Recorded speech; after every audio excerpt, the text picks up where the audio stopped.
Magandang lalaki at babae po sa inyo lahat. Ako po, si Vic Garcia. Ako na po yung lingkod, Abilene Garcia. Dito ang Buhay Unleashed sa 92.3 True FM. Nandito kami para gabayan kayo tungo sa buhay na mas matagumpay, mas masaya, at mas makabuluhan. Ito ang Buhay Unleashed. Kapatid, marami ka bang problema sa buhay at kuminsan hindi pa tapos ang isa, meron na namang bago. Para sinasabi, when it rains, it pours. Yes. Diba? Kadalasan kapag nangyari ang mga ito, parang hindi mo na alam ang gagawin. Diba? Nalilito na po tayo, natutuliro na tayo, para napapagod na tayo. Parang ayaw na natin lumaban sa mga problema kaharap natin. Kaya ang maganda dyan, ngayong araw na to, pag-uusapan natin ano-ano mga dapat gawin kung may malaki kang problema at may dumating pang mas malaking problema. Kung kayo po ito, kung may kilala kayong ganito, makinig kayong mabuti, baka ito ng pag-uusapan natin ang makakatulong sa inyo. Or baka naman napapakinggan mo, napapanood mo kami ngayon, pwede mo naman itong ipasa sa iba, di ba? Pamaari mong pakinggan ngayon at makakatulong ka naman sa ibang tao. Sa ating episode na, Problema na naman! Sa anong aksyon mo, pag-uusapan naman natin, ano-anong magandang aksyon kung alam mong tama ka, pero pinipilit ng asawa mong mali ka. Nako, madalas mangyari yan. So, kumisan, namamali tayo ng aksyon o reaksyon, lumalaki lalo yung problema. Mamaya, pag-uusapan natin yan. Pero, bago ang mga yan, simulan muna natin ating programa ng Believe It or Not segment. Ito po ang parte natin programa, nagbibigay po kami ng mga paniniwalang pwedeng magpaganda ng inyong buhay kung ito'y inyong paniniwalaan at gagawin sa buhay. Ang Believe It or Not quote natin sa araw nito ay, there are many sides in a story. Your side, their side, and the truth. Yeah, ang ganda po nito. Sana po, maintindihan niyo po ito mabuti. Malaki po matutulong nito sa ating buhay. Okay? Magandang paniniwala po ito para sa lahat, para maiwasan natin ang paghusga o pagkakaroon ng samaan ng loob sa isa't isa. Oo, kumbaga sa Tagalog, marami daw anggulo ang katotohanan. Yung anggulo mo, yung anggulo ng iba, at ang katotohanan. Yan pa isa. Anggulo mo. Anggulo. yung pag hindi niyo po ito ginawa, lalong gugulo ang buhay niyo. At ayaw po namin gumulo ang buhay niyo. Kaya po, paniwalaan niyo po itong sasabihin namin sa inyo. There are many sides to every story. Your side, their side, and the truth. Yes. At syempre, kapag hindi mo pinaniwalaan itong mga to, sigurado kami, yung buhay mo lalong gugulo. Okay? Dapat palagi intindihin po natin itong mga So, ibig sabihin, kapag may nadinig kang kwento, huwag ka munang maniwala ng todo o gumawa ng desisyon or husgahan na kagad yung taong yun, di ba? Dahil isang anggulo pa lang ang nadidinig mo. May sabihin mo, ay, ganun pala kasama yan. Di ba? Without you looking at the other side. Tarang, ilagay niyo po ang sarili niyo dun sa taong hinusgahan. Dahil sa kwentong kinuwento ng isa. Pag-isipan niyo, sasaya ba kayo? Umainis kayo? Umasar kayo? Maasar din kayo. So, para hindi po yan mangyari sa inyo, huwag nyo rin pong gawin sa iba. So, ibig sabihin po, pag may nadinig, ganun ba? So, don't come up with a judgment o paghuhusga until madinig mo yung side ng isang tao o nung taong involved. Kasi habang isa pa lang nadidinig mo, isang anggulo pa lang yan. Yes. Para hindi gumulo, alamin ang katotohanan. May mga pagkakataon na may mga kwentong hindi kumpleto. Totoo yan. Diba? Yung mga talagang kalahati lang, o 1/4 pa lang, dahil nakalimutan itong ikwento o kung minsan, sinasadyang hindi ikwento para hindi sila mapilito. Yan po ang problema ko. Pag nagkukwento ka, so gusto mo palagi, kinukwento mo yung hindi ka may peligro. Oo, yung protektado ka. Protektado ka. Lalo na kung ikaw may problema. Ikukwento mo lang yung for your sake. Oo. Yung ginawa ng ibang tao para iangat sila, ito tone down nyo po yan. So, ang tawag po doon, totoo rin. Totoo yung kinuwento niya sa'yo. Kaya lang, hindi kompleto yung kwento, kaya hindi ka pwedeng magpusga. Sabi nga naman, Abiling kanina, kuminsan, hindi naman sinasadyang huwag ikwento.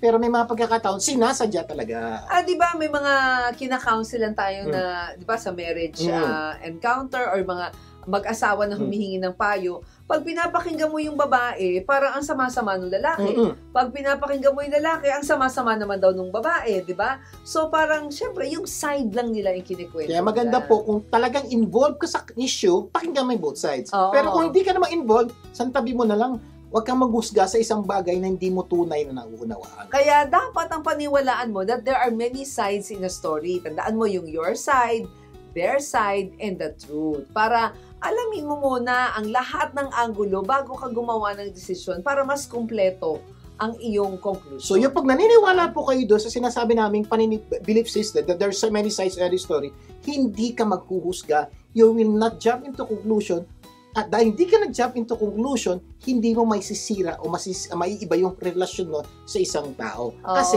hindi ka kagad naghusga. Halimbawa, sinabi mo, pag tumawag yan ganyan, scam yan. So, hinusgahan mo na kaagad. Yung pala, hindi. So, napaka-importante po nun. Diba? So, sana mula sa araw na to, maniwala at gawin ninyo na there are many sides in a story. Your side, their side, and the truth. At pag ginawa nyo po ito, mga kapatid, ano ang mangyayari pag nilalagay nyo palagi sa isip nyo, there's so many sides to every story. So, pag may nadinig ka, for example, may kaibigan kang babae, kinukwento yung walang hiya niyang asawang lalaki. So, naniwala ka kagad, huhusgahan mo. Pag nakita mo yung lalaki, inis ka na sa lalaking na kahit ano na sabihin niya, hindi ka maniniwala. Ito problema. Paano kung yung sinasabi na po ng lalaki, totoo? Ang problema, sarado na yung isip mo, sarado na tinga mo. Bakit? Nang husga ka na eh. That's the problem po. Pag yung isang side lang ng story, ang pinakinggan mo at ito matindi, hindi mo masamang makinig. Dapat nakikinig tayo. Pinaniwalaan mo. Kaya nga po, pag may kwentong nadinig lagi sa isip, there's so many sides. That's one side. Deferred your judgment. That's another side. And that's another side. At pag nakuha nyo na maraming side, maybe that's the only time you can come up with judgment. Umuwi yung asawa mo ng late na. Diba? So, yung side niya, nagtrabaho siya sa opisina. Ikaw, ang side mo naman, baka ng babae, diba? Pero, alam ng Diyos kung ano talaga nangyari. Pwedeng tama yung asawa mo. Oo. Pwedeng tama ka. Pwede kayong parehong mali. O pwede kayong parehong tama. At the end of the day, Diyos lang po nakakalam ng katotohanan. Kaya sabi po ng Diyos, the truth shall set you free. And the real truth is God. Because sabi po ng Diyos, I am the truth. Kaya napakipati, kami mo mag-asawa mga pagkakataon, di namin alam mga gawin. Just put our hands together and pray, Lord, what do you want us to do in this situation? Because you have that truth. Yung po ang aming paniniwala. At pag pinaniwalaan nyo yan, sigurado kami gaganda ang buhay ninyo at ng mga mahalin nyo sa buhay. Kaya believe it, there are many sides in a story. Your side, their side, and the truth. Sana po marami kayo natutunan sa pinag-usapan po natin sa araw na. Magbabalik pa ang Buhay Unleashed. Huwag bibitiw. Nagbabalik ang Buhay Unleashed. Ako po si Vic Garcia. At Aveline Garcia. Dadako na tayo sa ikaw. Ano action mo? Tandaan, you are what you do, not what you say you will do. Sa Tagalog, hindi puro ngawa. Dapat may gawa dahil ikaw produkto ng mga ginagawa at hindi na yung sinasabi. Sa segment na ito, hahanapan natin ng aksyon ng mga sitwasyon na nangangailangan ng solusyon. Kaya kung mayroon kayong sitwasyon na nangangailangan ng aksyon, ipadala nyo na po sa aming Facebook account at YouTube channel at Buhay Unleashed para baka sitwasyon niya na ang susunod namin ma-action na.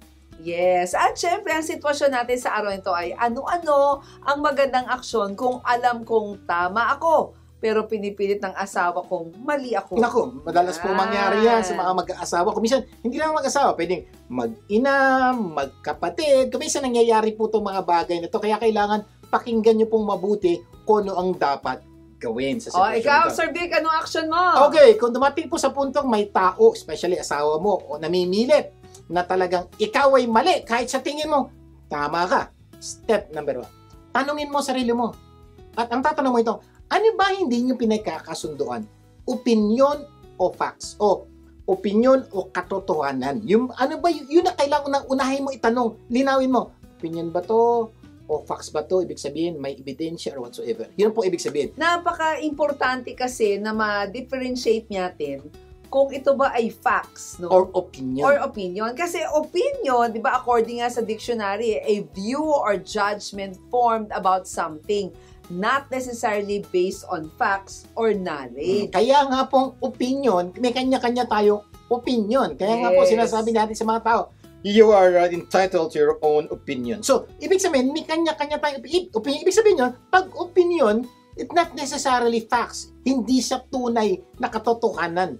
Opinion yun. At kung may opinion ka, may opinion no, pareho kayong tama kasi pinag-uusapan niyo. Ang fact naman is something that is known to have happened or to exist, especially something for which proof exists or about which there is information.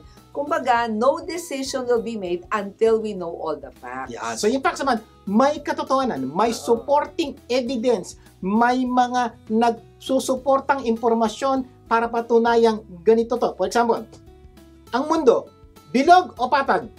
Oh. So pwede yung pagtalunan yan. Hindi, tingin ko yan bilog. Ay, tingin ko yan patag.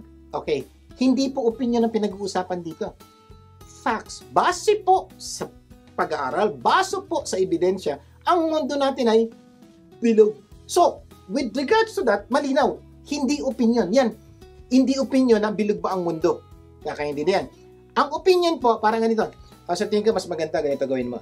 Hindi, mas maganda. Yung opinion yun. Kasi sa tingin, ito yung pananaw ko, ito yung opinion ko. Kakaintindihan tayo. Oo, at saka siguro, mas maganda na ma-differentiate nyo, nagtatalo kayo sa isang bagay na opinion lang pala, di ba? Or sa isang bagay na ito talaga yung katotohanan. For example, sino ba ang mas magandang iboto? Sino ba dapat maging magaling na, sino magiging dapat na presidente? Opinion mo, si A. Opinion ko, si B. Huwag niyong pagtalunan yan, huwag niyong pag-awayan yan. Bakit? Opinion yan. You are entitled to your own opinion. Ang tingin mo black, ang tingin niya white, naku malabo yun. Yan. Diba? Hindi opinion yun. Kasi po, kanyan meron po what is black and what is white. Pero may problema po rin kayo doon. May mga color blind. So ngayon, kailangan unawain nyo rin po sila. So, malinaw po na kailangan, yun ang uno niya gawin. Opinion ba to o katotohanan? So, sir, paano pag nalaman ko na? Okay, step number 2 tayo. Minsan, yung mga tao, kung ano lang yung nakita nila or opinion nila, naku, magja-jump na into conclusion. Actually, may mga namatay na tungkol sa opinion Okay, so ingat po kayo. Marami na magkapamilya, magkakaibigan, nagkasamaan na loob at matagal na pong di nag-uusap dahil sa opinion. At saka kung mag-asawa, naku, baka maghiwalay pa, di ba? Kaya step number 2. Sa mag-asawa, saan ba ilalagay ang sala set na yan? Dito? Saan o ba dito? mas maganda? Kung minsan pag-aawayan po yan, opinion po yan eh. Huwag niyong pag-awayan. Kaya number 2, wag makipag-away patungkol sa opinion. Yan! Pag na-determine mo ng opinion ang pinag-uusapan yon, so, wag niyong pag-awayan. Galangin niyo po ang opinion ng bawat isa. Kasi he or she is entitled to his or her own opinion. Remember this, everything we hear is an opinion, not a fact. Everything we see is a perspective, not the truth. Yan. So, napaka-importante po. Marami tayong nadidinig. Opinion niya yun. Opinion niya yun. Opinion niya yun. So, pag ganun po, huwag pag-awayan. Kumisan nga po, kahit katotohanan na, pinag-aawayan pa kasi opinion pa rin sa iba. Sample. Saan ang galing ang tao? Sa Diyos o sa unggoy? Kay Lord, syempre. Mayroon po tayong mga ebidensya that proves sa Diyos. Pero may mga iba tao, pinagpipilitan yung isa. Simple lang, galangin niyo na lang po siya sa kanyang opinion. Opinion niya po yun. Pwedeng sa tingin natin, opinion niya yung mali. Pero galangin niyo po siya sa kanyang maling opinion. But you can present your facts why you have that opinion. Pwede ba i-present? Alam mo, tatingin ko, ganito. Pero hindi kailangan pag-awayan. Pakita mo na, ito. Now, kung ikaw, gusto mo pa rin paniwalaan na yung paniniwala mo, okay lang. Meron kang backing ng iyong facts, di ba? At sana, magpalit ng opinion yung asawa mo. O ikaw ang magpalit ng opinion. Di wala nang problema. Let's go talk about yung mga normal problem. Talaga problema mag-asawa. May gustong gawin ng asawa mo. Ang sa tingin mo, mali. Pero opinion niya, tama. So, ano gagawin nyo? Simple lang po. Alam mo, honey, sa tingin ko, ito yan. So, ang purpose mo, convincing ng asawa mo, palitan nyo kanyang opinion. Sana magpalit siya ng opinion, di walang problema. Sir, paano kung wala? Baka ikaw ang kailangan magpalit ng opinion, baka ikaw mali. Anong po yun? Kumbaga, kung pinagpipilitan ninyo na yun pa rin yung pananaw mo, di ba? Gawin mo na yung susunod na step. So, may mga pagkakataon pong ayaw magpalit ng opinion ng asawa mo. Ayaw mo ring magpalit. So, laban na, away na to. Walang problema. Pupunta po tayo sa step number 3 at ito pakinggan nyo pong mabuti. Ano yung dapat nyo? Tanungin mo ang sarili mo, tama ka ba talaga? Baka ikaw ang mali. May mga pagkakataon po, sigurado tayong tama. ito. Pero mapansin mo yung pagkakataon, after 2 days, 3 days, 4 days, ay, mali. May mga pagkakataon po ganun, baka naman itong pinag-argo niya masaw, baka ikaw mali. Why don't you give yourself time to think? To ask other people, to pray. Baka ikaw mali. Kasi pag may isa na pong bumigay, di wala nang argumento. Yes. Kaya lang nang po may argumento because pareho yung pinagpipilitan yung inyo. Kaya give yourself the benefit of the doubt. Ibig sabihin, diba? Baka mali ako. Oo. Baka meron akong di alam. Baka meron akong di nabasa. Baka may punto naman siya. Mamaya ba, ipansin mo, tangina, siguradong tama ka ngayon. Baka mali ako. So, kasi pag pinagpilitan mong tama ka, yung lahat ng nakikita mo, mali na. totoo. Pero pag nilagyan mo na ng benefit of the doubt na baka mali ka, pakikinggan mo na yung sasabihin ng isa, ay baka tumama ka. Tsaka mag-iisip ka, di ba? Sabi nga, when you give yourself the benefit of the doubt, you will really start thinking. That's Magsisimula ka na it. mag-isip. When you start thinking, you will start listening. And when you start listening to other people, you start learning and baka mali ka. Kaya kung maisip mong mali ka, edi wala nang problema. Wala diba? argumento. Kung pagpipilitan nyo pa rin ang inyong pananaw May sa bawat pagkakataon ka na, wala pa rin talaga. pumunta ka na sa Next next step. Number 4, ipasa Diyos mo na lang ang lahat. Ibig sabihin, Lord, ikaw na bahala. Talagang hindi kayo magkasundo, pero alam namin ikaw yung tama. Lord, ikaw na bahala. Alam niyo, may mga pagkakataon po kami mag-asawa, kakaganon. Feeling ko tama ako, pero tingin niyo tama. Nagpipray na lang po ako. Kuminsan po ako kakausapin ni Lord na, anak, ikaw mali. Kuminsan, si Lord kakausapin asawa ko, siya, sabi, ay, honey, mali ako. Hindi na susolusyonan yung problema. Kaya importante yung Bible verse na trust in the Lord with all your heart, di ba? And lean not on your own understanding. In all your ways, submit to Him, and He will make your path straight. Na kapatid, napaka-effective po yan. Panalangin niyo po. At kung wala pa rin nangyari, punta ka na lang doon sa step number 5. Gawin nyo ang paalala ng mga nanay, di ba? Kung nanay ko, ito po. Mayroon po akong Oo. pang-alala sa nanay ko na hindi ko makalimutan. Ito po, share ko rin po sa inyo. Oo. Kung sino ang nakakaunawa, siya ang magbigay. May mga pagkakataon po talaga matitigas ako, matigas din yung pananaw niya. Pero naalala ko, sabi ni nanay ko, anak, ikaw yung nakakaunawa, pagbigyan mo na yung asawa mo. Kahit di mo type, di mo gusto yung gusto niya, pagbigyan mo. Di ba lang away? Sana nakatulong ang aming sagot ha sa inyong sitwasyon. At sana marami kayong natutunan sa ating pinag-usapan. Mamaya sa itanong mo lang segment, pag-uusapan natin. Ano nang dapat gawin kung may malaki kang problema at may dumating pa ang mas malaking problema? Magbabalik pa ang Buhay Unleashed. Wag BBTO. Nagbabalik ang Buhay Unleashed with Garcia Pumalit. At Abilene Garcia. Dadako na tayo sa ating segment na itanong mo lang. Dahil ang paniniwala namin, when you don't know, don't guess. Ask. Sa Tagalog, kapag hindi mo alam, huwag kang manghula, itanong mo lang. At syempre, para naman sa usapang CPA, mayroon na naman tayong sagot sa katanungan na ibinigay sa ating CPA expert na si Lorna Laksa. Mula yan sa Caballero Laksa & Company CPAs. Lorna! Magandang lalaki sa iyo, Sir Vic, at magandang babae sa iyo, Ma'am Abilene. Lumabas na ang ating implementing regulation ng Ease of Paying Taxes Act. Kaya dapat makinig ang lahat ng ating mga negosyante na ma-implement ang importanteng mga sasabihin ko, lalong-lalo na sa mga those in service industry.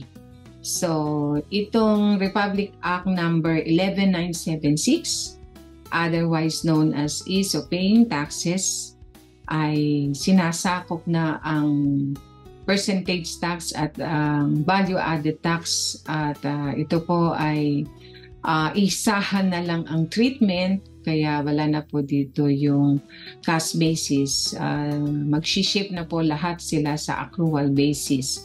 Ibig sabihin, isa na lang po ang susundin ng Bureau of Internal Revenue na basis ng sales natin. Wala na yung tinatawag na sales pag merchandise o revenue pag services. Isa na lamang po. At iyan po ay tawag dyan ay gross sales.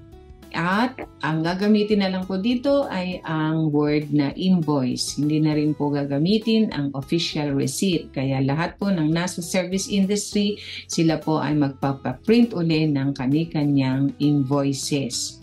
Ganun pa man pagdating sa value-added tax, isa na lang din po ang gagamitin na term, either build or to be built, whichever comes first. So, wala na po tayo ng based on receipt. Yan lang, at sa dami-dami ng implementing rules and regulation, itutuloy po natin yan sa susunod na episode ng Buhay Alis. Thank you and God bless you. Maraming salamat, Lorna. At syempre, antabayan na namin ang susunod mong usapang CPA. Okay, mga kapatid, tanong, ano mga dapat gawin kung may malaki ang problema at may dumating pang mas malaking problema? Sige, isip! Yan, maraming pwedeng gawin. At bawat tao, iba-ibang reaksyon sa bawat problema. May mga taong nagiging emosyonal. Iiyak na lang yan, malulungkot, madidepress, matutulala. Iba naman po, Oo. magwawala, magagalit, kung ano-anong gagawin at iba pa. Sa galit, kuminsan napapaaway. Marami sa kanila, malamang hindi na makatulog sa gabi. Napupuyat sila. Bababa ang kanilang resistensya at baka sila ay magkasakit pa. Ay, ripple effect yan, di ba? At may mga taong mag-iisip Yan. at magiging praktikal. Yan. At sasabihin, wala tayong magagawa, nandyan na yan, hanapan na lang ng solusyon. Diba? So, ano-ano ang pwede natin gawin para mabawasan ang Yan. problema? Iba, ganyan po ang reaksyon. Oo. Iba naman po ganito. Magtatanong, bakit ba nangyari ito? Bakit nila tayo ginanito? Ano kaya ang dapat natin ginawa para hindi mangyari ito? Sino ba ang may kasalanan? Sino ba ang dapat Yan, daming tanong. May mga tao po, Yes. tanong lang, tanong. Pero may mga tao naman na maging spiritual. Yan, banal spiritual. Titingin sa langit, itataas ang kamay, mananalangin, at hihingi ng tulong sa Yan. Diyos. May iba po, ganun po ang reaksyon. Bawat reaksyon po ay magbubunga ng iba't ibang sitwasyon. Kaya Yes. napaka-importante po yung reaksyon nyo kasi ito po magdudulot ng sitwasyon natin kung magiging maganda o magiging pangit. At ang pag-uusapan natin ngayon ay ano-ano ang dapat gawin kung may malaki kang problema at dumating pang mas malaking problema. No? Sa ating episode na, Problema na naman. naman. May kanta nga yan, Problema na naman. Alam niyo? Okay. Now, ano yung dapat natin gawin? Meron pa kaming 10 bagay na pwede nyong gawin kung nandiyan kayo sa sitwasyon ito.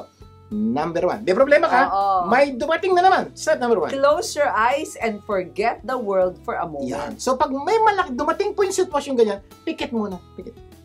At kalimutan mo muna yung mundo. Just close your eyes. Alam niyo po, napaka-effective po nito. It will only take you 5 to 10 or maybe 30 seconds to do this.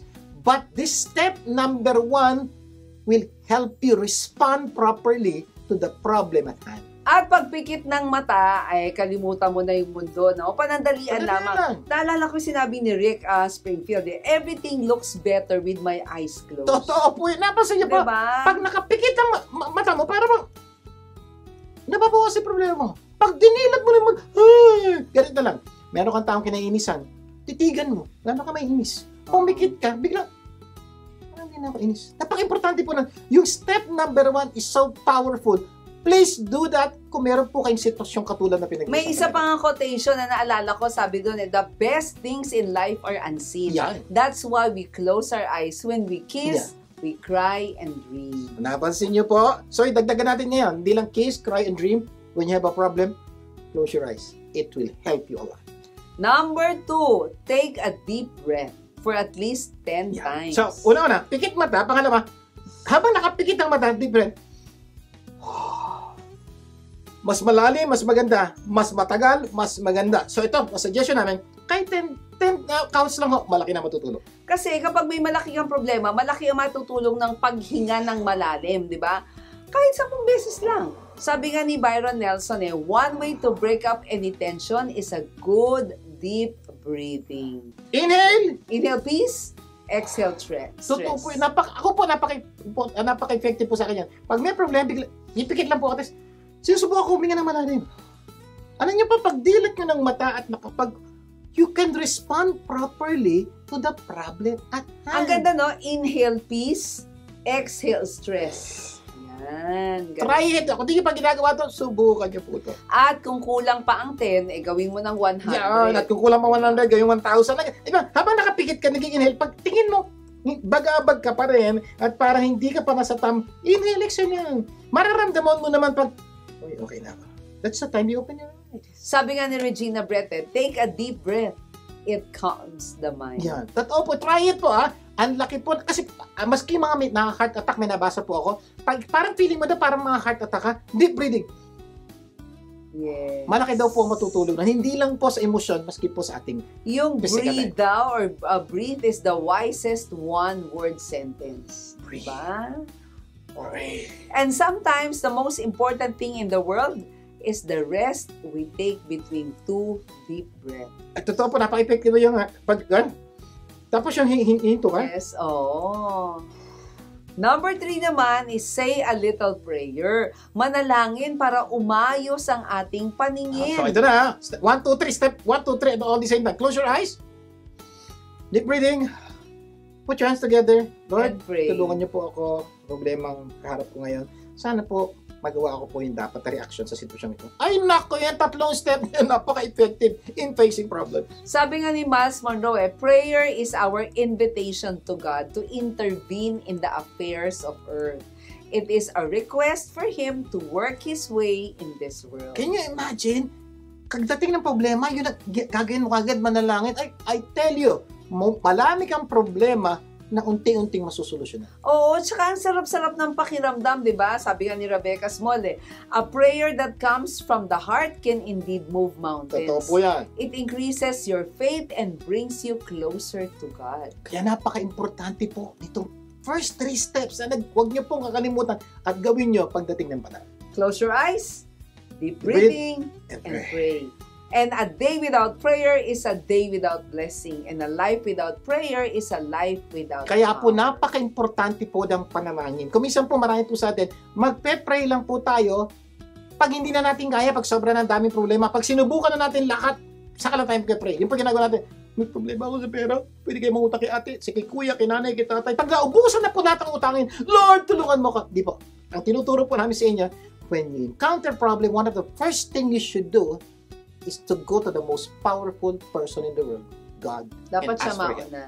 Sa aming pagbabalik ha, itutuloy natin ang ating kwentuhan. Magbabalik pa po ang Buhay Unleashed. Huwag bibitiw.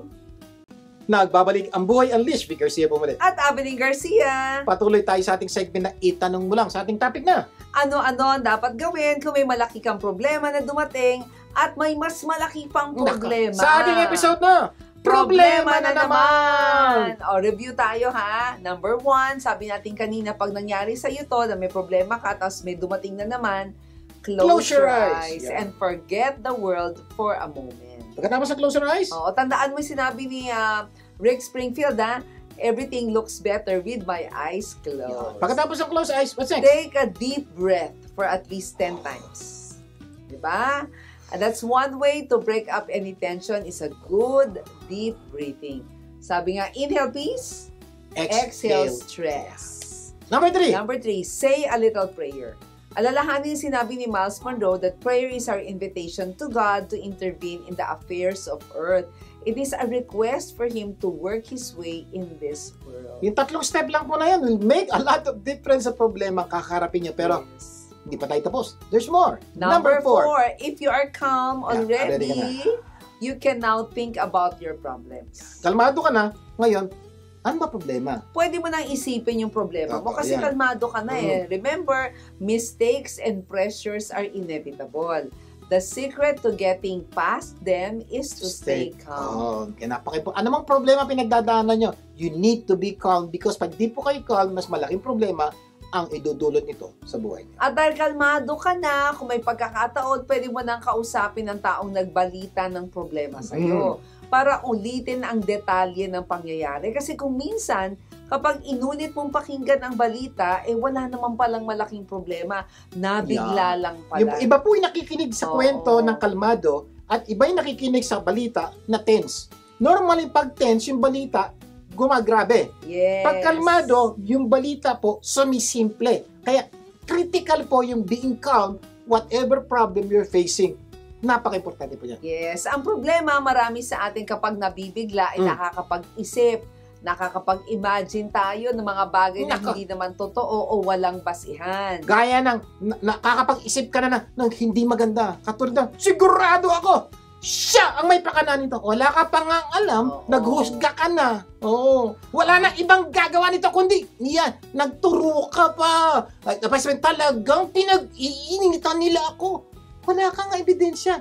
Ito ang mga nasasabi natin kapag tayo ay nabibigla at hindi tayo kalmado. Kaya, Kung wala kang ebidensya, huwag kang magsabi-sabi na kung ano, baka makasakit ka at baka sa pagsabi ka ng di maganda. At ang nakakalungkot dyan, Sir Vic, parang sa galit natin, no, may mga bagay na sa tingin natin ay mali. Ay nako, nagagawa. Alam na natin mali, ginagawa pa natin. Yes. Kung minsan, nagagawa rin natin yun sa iba. Yeah. May mga pagkakataon po, alam na nating mali, pero ginagawa natin kasi ginajustify po natin yung mali nating ginagawa dahil sa nararamdaman natin na sa tingin natin ginawa ng iba. Yes. Parang po naman, dapat lang.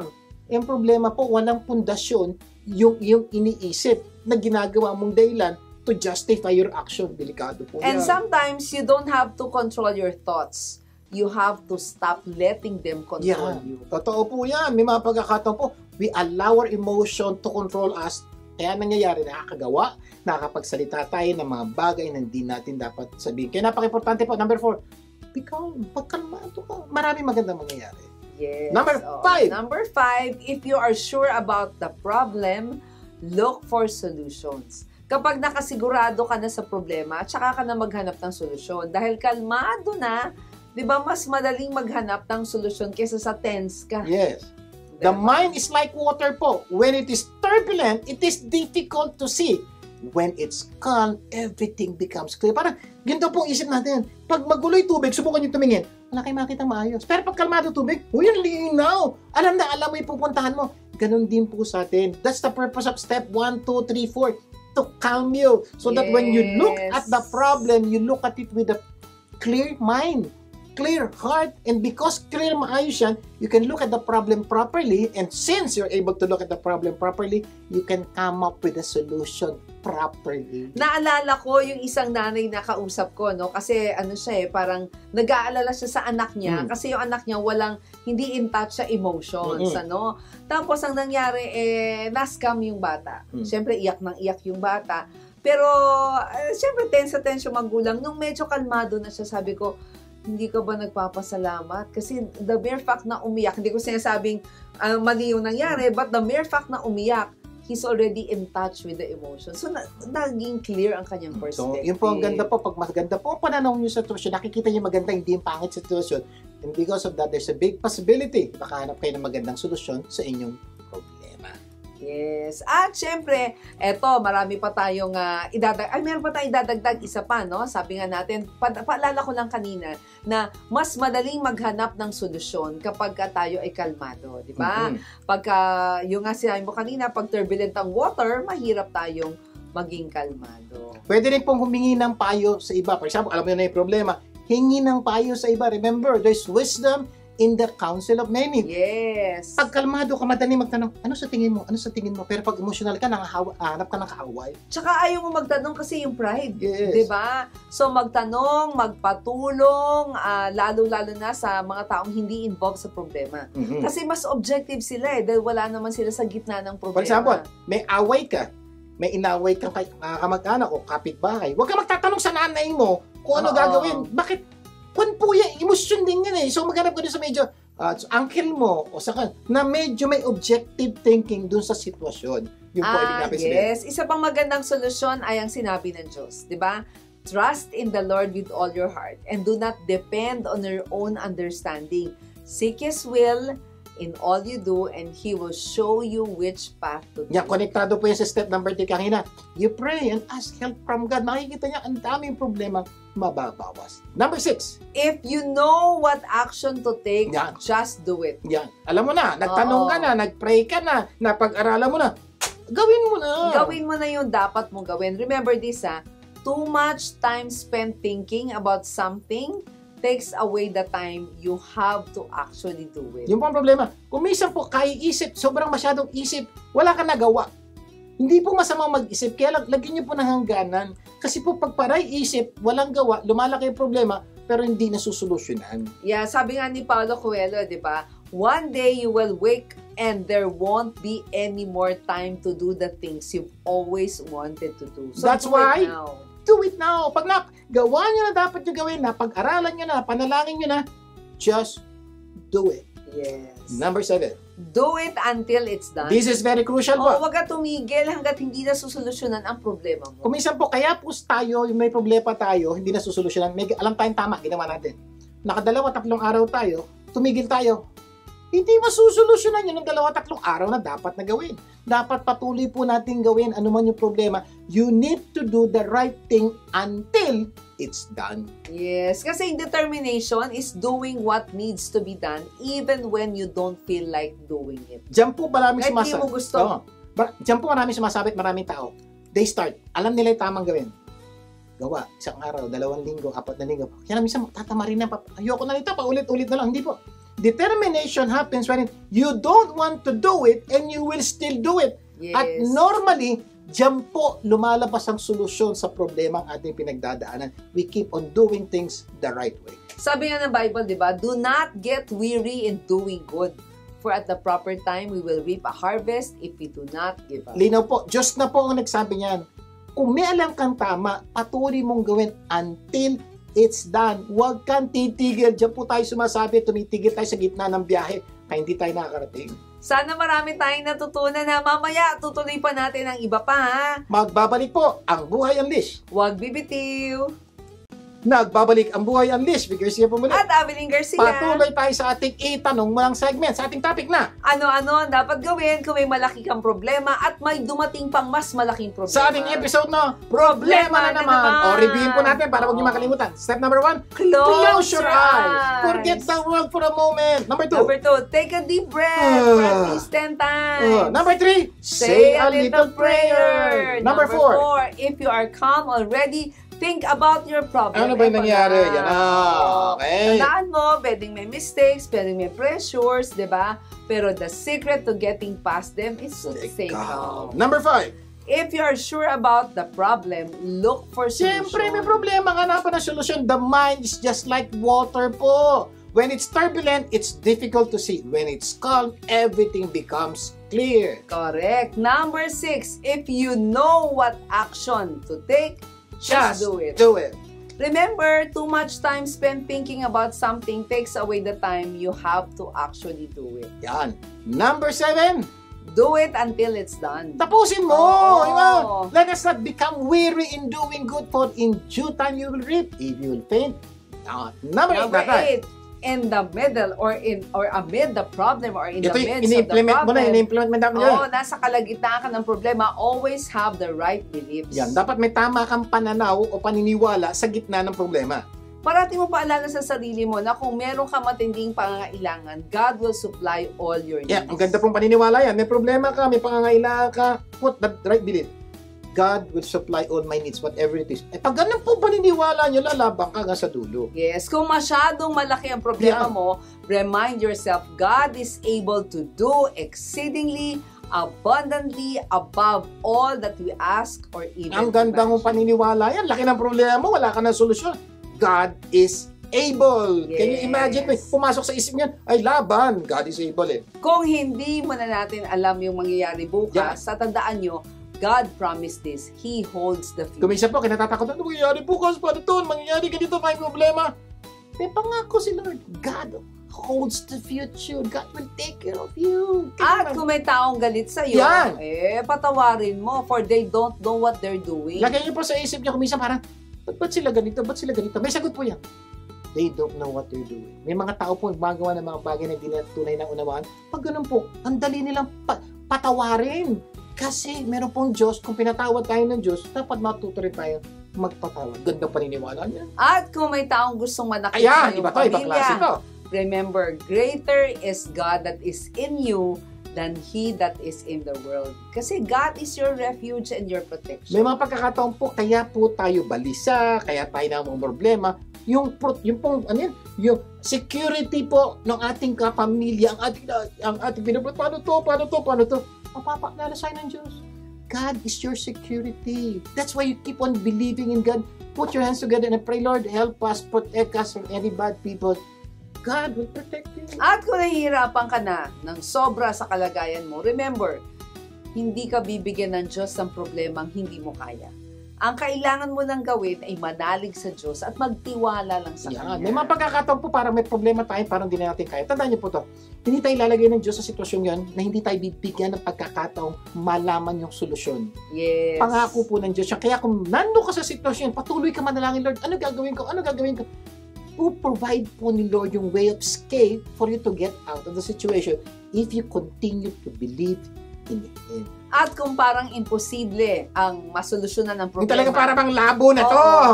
May mga bagay talaga na imposible sa tao, pero posible sa Diyos. Totoo po, may mga pagkakataon po sa buhay natin. Dumarating po tayo sa sitwasyon, Lord, ay, wala na yung pag-asa to. Posible na ito, wala na solusyon, wala na solusyon. So normally, pag naisip natin wala na solusyon, what do we do? We give up.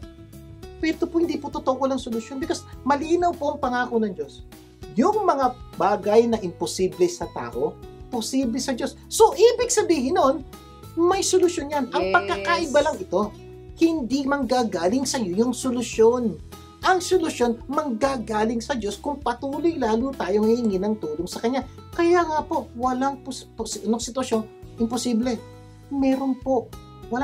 Meron po palaging solusyon yung problemang yan kung aasa tayo sa Diyos. Kung mangyari ang isang bagay na sobrang Nako. napakasakit, sigurado meron, di ba? Matinding dahilan ng Diyos kahit hindi mo man yan Yeah, maintindihan. alam niyo po yan, may mga pagkakataon mangyayari sa buhay natin. Bakit nangyari ito? Kinuha siya. Ang bata pa naman niya. Ang bait-bait naman niya. Ba't siya pa kinuha? Mahal. May mga pagkakataon po pangyayari, hindi talaga natin maunawaan. Pero alam niyo po, si Lord, alam po lahat ng bagay. Taas po natin ating kamay, Lord, di ko po nauunawaan lahat ito. Pero alam niyo po ito. Tulungan niyo lang po akong harapin itong problema ito. Mapansin niyo po gagaan, mas madaling harapin ang problema. Remember, he who believes he can and he who believes he can't are both usually right. The real issue is what you believe in. Kaya napaka-importante po yung step number 8. Maglagay ka ng mga tamang paniniwala sa isip mo dahil yung natutulong sa iyong harapin ang problema ang pagdadaanan mo. Number 9. Give thanks in Ay, everything. sir, dali na para may problema to. Sir, ang dami ko ng problema, magpapasalamat ako. Lilinawin lang po namin ha. Hindi po kami ang nagsasuggest nito.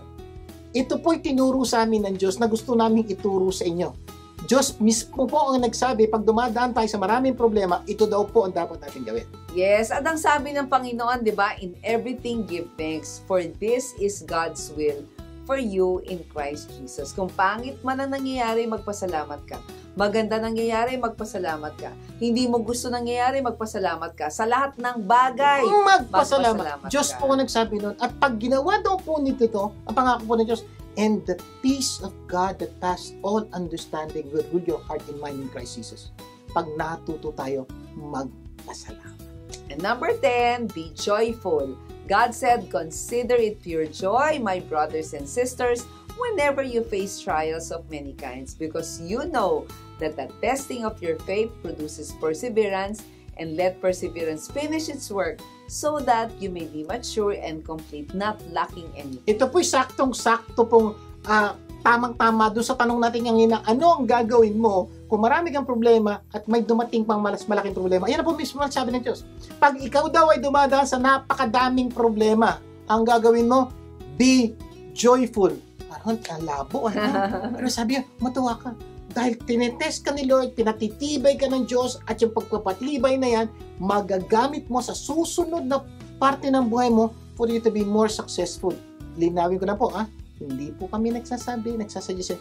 Diyos mismo po ang nagsasabing, yan daw po ang dapat natin gawin. Kaya ikaw, ano ginagawa mo kung may malaki kang problema at may dumating pang mas malaking problema? Tandaan mo, your reaction to the situation has the power to change the situation. For better or for worse. May sitwasyon ka ng pangit. Yung reaction mo, pwede magpaganda sa sitwasyon mo. Or, may sitwasyon ka ng pangit. Yung reaction mo, pwedeng lalong mas magpapangit sa sitwasyon mo. Kaya napaka-importante. Sir, ano reaksyon ko pag ganito? Step 1 to 10, yung pinag-usapan natin kanina. Gawin niyo po yan. Sir, hindi ko nakuha lahat. Good news po. Gusto niyo pong makuha yung buong programa ito, pwede niyo pong puntahan aming YouTube channel, Vic and Adeline Garcia YouTube channel. Pinopost po namin lahat nitong pinag-uusapan natin sa programa ito para pwede niyong balik-balikan. I-like nyo lang po, Vic and Adeline Garcia, mag-subscribe kayo at marami kayong matututunan sa YouTube channel ngayon. Sana marami tayong natutunan sa ating pinag-usapan. At next week, mas marami pa tayong pag-uusapan na tunay na magpapagandahan ng iyong buhay at ng mga mahal mo sa buhay. Closing prayer tayo. Amang nasa langit, maraming pong salamat sa pagtuturo niyo sa amin. Paano harapin ang mga problema aming pinagdadaanan? Napakarami pong tao dumadaan sa problema niyan. Ang dalangin ko lang po, sana natutunan nila ating pinag-usapan, at higit sa lahat, lumapit sila sa inyo at humingi ng tulong sa gitna ng kanilang problema. I pray that they will not get weary in doing good, for in due time, they will reap a harvest if they don't give up. Lahat ng ito dalangin namin sa pangalan ni Jesus. Amen and amen! Imbitahin niyo po mga taong tunay na mahalaga sa inyo na tumutok sa programang ito sa susunod natin pagkasama. Magsama-sama tayo tuwing Sabado, alas 4:30 ng hapon, dito lang sa 92.3 True FM. Ako po yung kapatid, Vic Garcia. Ako naman po si Avelyn Garcia. Tandaan, ang Buhay Unleash ay pagbabagong buhay, puso at isip. Pagtulong-tulungan po nating ilabas ang galing ng bawat Pilipino. Ang tagumpay ay makakamtan, masayang buhay, tunay na makabuluhan. Ito ang Buhay Unleash.